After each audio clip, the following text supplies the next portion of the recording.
Bismillah, Assalamualaikum warahmatullahi wabarakatuh. Kami dari kelompok 4 akan mempresentasikan hasil dari materi kami, yaitu verifikasi dan validasi jaringan ASPS, Information Security Testing and Assessment Methodology, teknik penilaian, review dokumen, log, rule set, system configuration, network sniffing, file integrity engineering. Adapun anggota kelompok kami jumlahnya ada 8 orang. Yang pertama ada Hairil, yang kedua ada Rosmala, yang ketiga ada Mita, yang keempat ada Gunawan, yang kelima ada Muhammad Fahrul, yang keenam ada Faldur Rahman, yang ketujuh ada Karmila, dan yang terakhir ada saya sendiri, yaitu Andi Anuliatin. Baiklah, materi pertama akan dibacakan oleh saudara Hairil. Kepadanya kami persilahkan. Assalamualaikum warahmatullahi wabarakatuh. Perkenalkan, nama saya Hairil. Sini saya akan membacakan materi, yaitu apa itu ISFS. ISFS adalah sebuah daftar persyaratan untuk memberitahu para developer apakah sebuah aplikasi itu aman untuk digunakan oleh organisasi, vendor, dan customer. ISFS ini sudah dipisahkan ke beberapa level, di mana mereka menjelaskan dengan lebih detail untuk berbagai jenis aplikasi dan software. Ada tiga label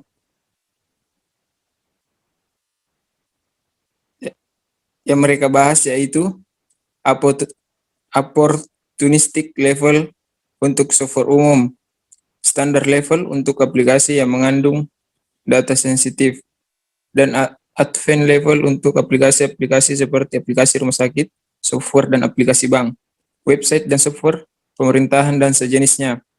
ISVS bisa dibilang merupakan resource yang dalam untuk keamanan website karena mereka menjelaskan langkah demi langkah. Kemudian selanjutnya,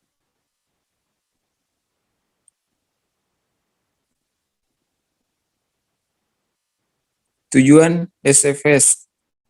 Tujuan utama dari proyek standar verifikasi keamanan aplikasi ISVS OASP adalah untuk menormalkan kisaran cakupan dan tingkat ketelitian yang tersedia di pasar.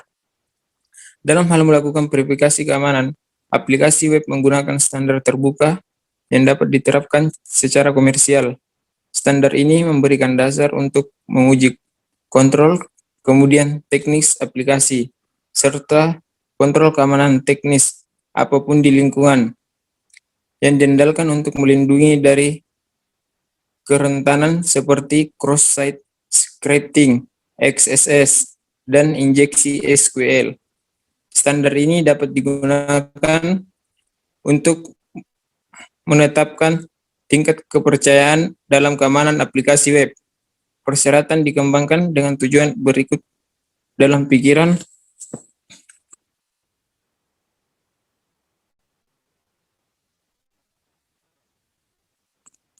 Selanjutnya yaitu tujuan dikembangkan ISVS.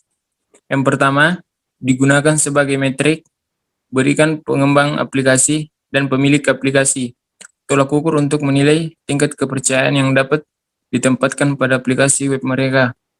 Yang kedua, digunakan sebagai panduan, memberikan panduan kepada pengembang kontrol keamanan tentang apa yang harus dibangun ke dalam kontrol keamanan untuk memenuhi persyaratan keamanan aplikasi. Dan yang ketiga, digunakan dalam pengadaan, memberikan dasar untuk menentukan persyaratan verifikasi keamanan aplikasi dalam bentuk kontrak.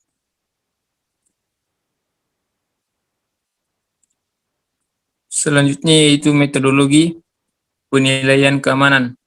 Penilaian keamanan informasi adalah proses untuk menentukan seberapa efektif postur keamanan perusahaan.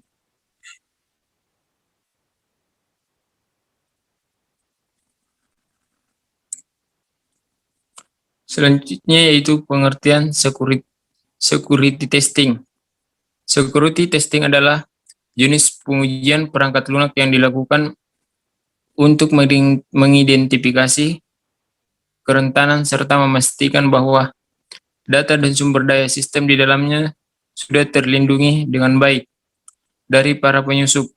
Pengujian ini dilakukan dengan tujuan untuk menemukan sebuah celah dan kelemahan sistem yang dapat mengakibatkan hilangnya informasi atau reputasi perusahaan. Sekian dari saya.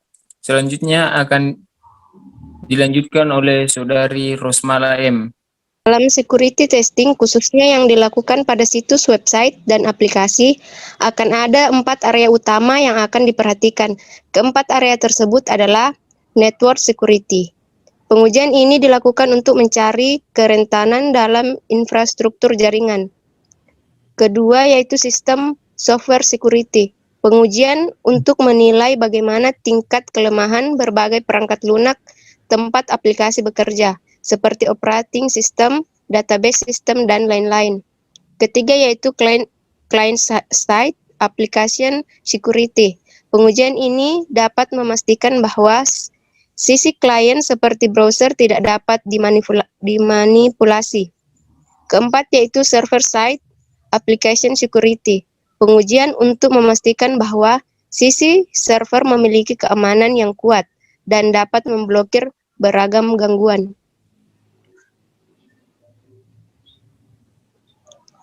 Tipe atau jenis security testing. Ada 7 tipe atau jenis dalam security testing.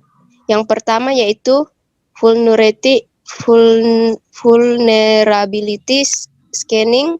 Yang kedua yaitu security scanning. Yang ketiga penetration testing. Yang keempat yaitu risk assessment. Yang kelima security auditing. Keenam ethical hacking. Dan yang ketujuh posture assessment. Penilaian ini dapat menjadi langkah berharga untuk mengetahui bagaimana kondisi keamanan perusahaan. Dengan melakukan salah satu tipe di atas, Anda akan memiliki pandangan yang jelas tentang status keamanan perusahaan serta mampu mengidentifikasikan ancaman keamanan yang mungkin terjadi.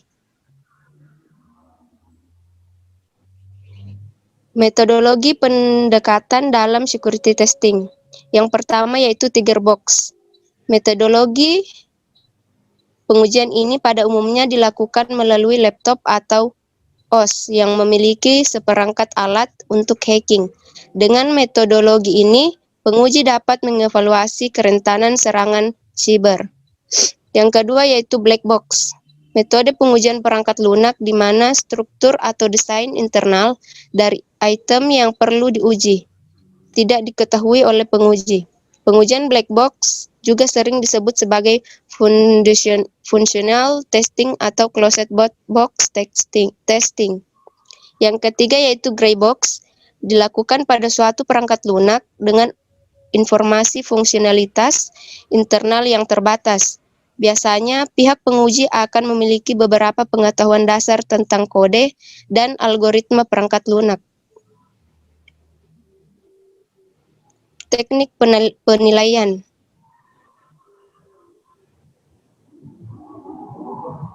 Pengertian teknik penilaian. Teknik penilaian dalam uraian ini maksudnya adalah metode atau penilaian yang dapat digunakan untuk mendapatkan informasi.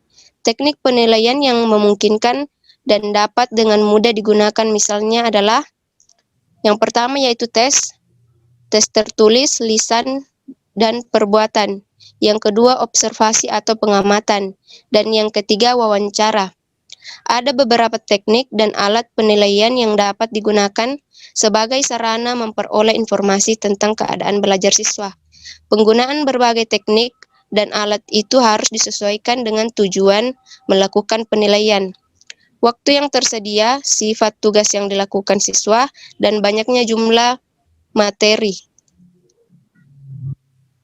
materi yang sudah disampaikan.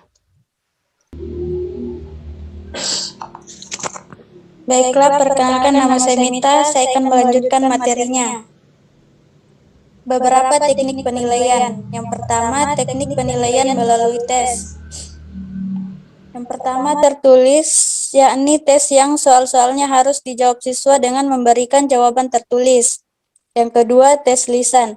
Tes lisan yaitu tes yang pelaksanaannya dilakukan dengan mengadakan tanya jawab secara langsung antara guru dan siswa. Tes ini memiliki kelebihan dan kelemahan. Yang ketiga, tes perbuatan. Tes perbuatan yaitu tes yang penugasannya disampaikan dalam bentuk lisan atau tertulis dan pelaksanaan tugasnya dinyatakan dengan perbuatan atau penampilan.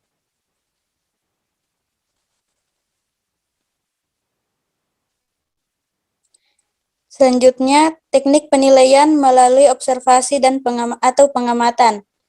Observasi adalah suatu kegiatan yang dilakukan tutor atau guru untuk mendapatkan informasi tentang siswa dengan cara mengamati tingkah laku dan kemampuannya selama kegiatan observasi berlangsung. Observasi dapat ditujukan kepada siswa secara perseorangan ataupun kelompok. Dalam kegiatan observasi perlu dipersiapkan format pengamatan. Di dalam format peringatan di antaranya berisi yang pertama, perilaku-perilaku atau kemampuan yang akan dinilai. Yang kedua, batas waktu pengamatan. Dokumen, log, rule, set. Pengertian dokumen. Secara umum, dokumen ialah surat penting atau berharga yang sifatnya tertulis atau tercetak, yang berfungsi atau dapat dipakai sebagai bukti ataupun keterangan. Dokumen menurut bahasa Inggris berasal dari kata dokumen, yang memiliki artinya suatu yang tertulis atau tercetak dan segala benda yang mempunyai keterangan-keterangan dipilih untuk dikumpulkan, disusun, disediakan, atau untuk disebarkan. Dokumen ialah surat penting atau berharga yang sifatnya tertulis atau tercetak, yang berfungsi atau dapat dipakai sebagai bukti ataupun keterangan. Selanjutnya akan dibacakan oleh Saudara Gunawan.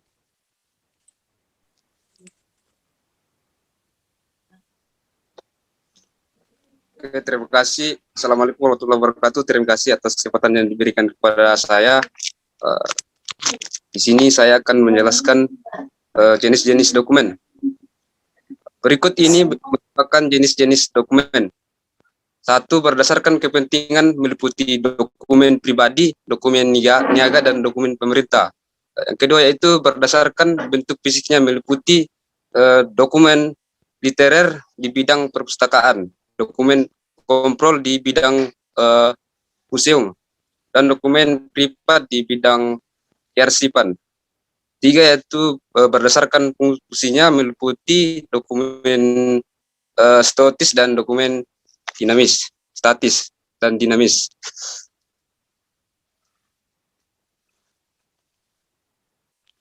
Ruang lingkup dokumen. Dokumen korporal yaitu ruangan lingkungannya meliputi bidang pemuseuman dan yang kedua yaitu dokumen literal meliputi bidang perpustakaan atau publik, termasuk di dalamnya antara lain buku dan testis, laporan dan disertasi. Kemudian yang ketiga yaitu dokumen privat yang ruang lingkupnya meliputi bidang kearsipan, seperti ini gambarannya. Pengertian log. Log adalah catatan yang merekam segala aktivitas suatu aplikasi dijalankan. Terkadang log juga digunakan untuk menganalisa status suatu aplikasi. File-file log adalah file yang berada di sebuah sistem yang merupakan file-file penting yang senantiasa mencatat semua kejadian-kejadian atau kegiatan yang berlangsung pada sistem.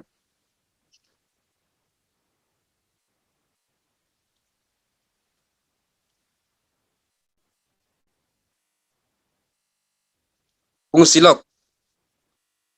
File ini sangat penting pada sebuah sistem untuk memudahkan kita, khususnya admin, untuk memeriksa dan menelusuri berbagai masalah yang terjadi. Dengan file log SI admin dengan mudah menemukan sebuah book sumber-sumber yang penyerangan dan kerusakan yang terjadi pada sistem yang ditimbulkan, walaupun kita tidak mengetahui cara mengulangi kerusakan tersebut.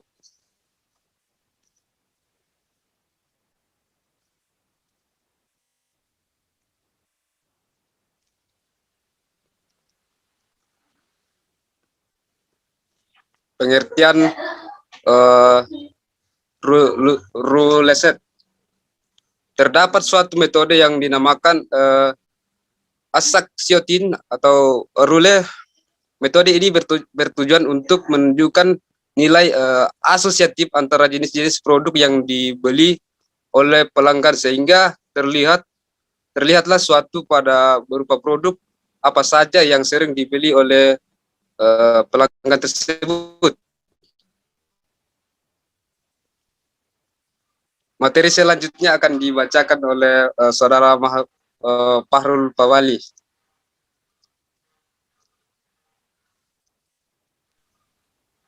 Oke, Assalamualaikum warahmatullahi wabarakatuh. Atas nama Muhammad Fahrul Pawali, terima kasih atas kesempatannya. Ini adalah penerapan roulette.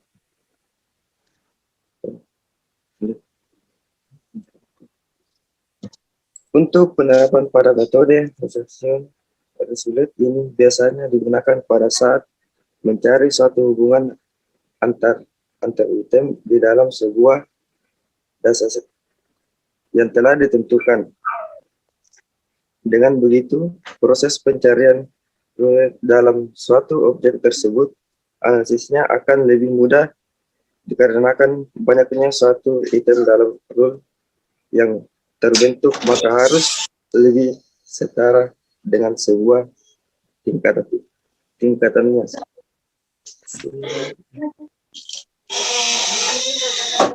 Selanjutnya itu adalah sistem cooperative network shipping.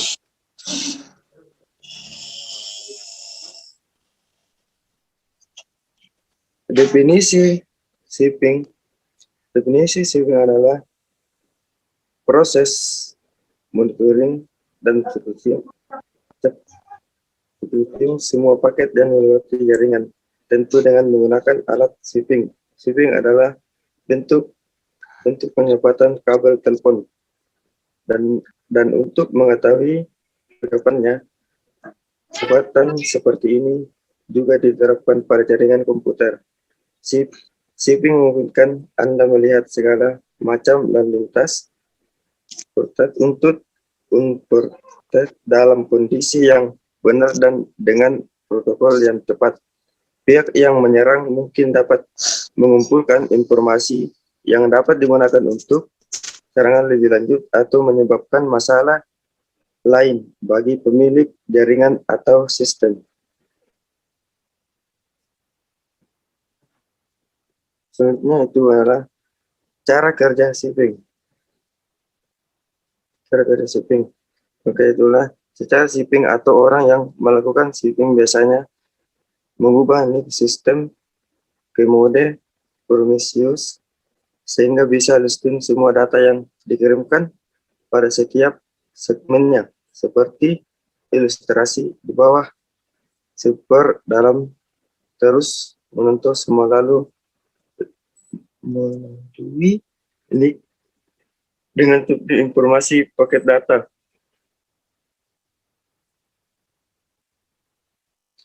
File selanjutnya itu adalah file interpret engineering. Baik, saya akan melanjutkan materinya, yaitu teknik integritas file.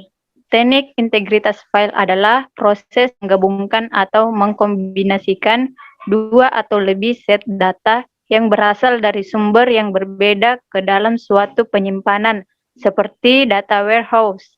Salah satu manfaat yang didapatkan dengan melakukan integrasi data adalah terhindar dari duplikat data.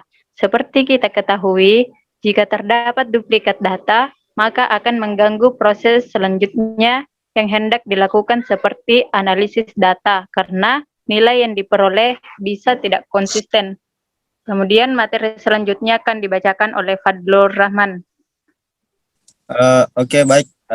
Saya akan melanjutkan materi yang sebelumnya dibacakan oleh teman saya, di mana saya akan melanjutkan materi tentang fungsi teknik integritas file, di mana fungsi itu dengan dilakukannya teknik integrasi data atau file, pelaku bisnis bisa mengumpulkan data dan menyeragamkan data yang ada menjadi satu format secara otomatis sehingga memudahkan saat pelaporan bisnis. Dan data merupakan aset yang sangat penting bagi pelaku bisnis. Oleh karena itu, maka data itu harus dijaga sedemikian aman. Ya, mungkin itu saja yang sempat kami presentasikan. Kurang dan lebihnya mohon dimaafkan. Wabillahi taufiq wal hidayah. Wassalamualaikum warahmatullahi wabarakatuh.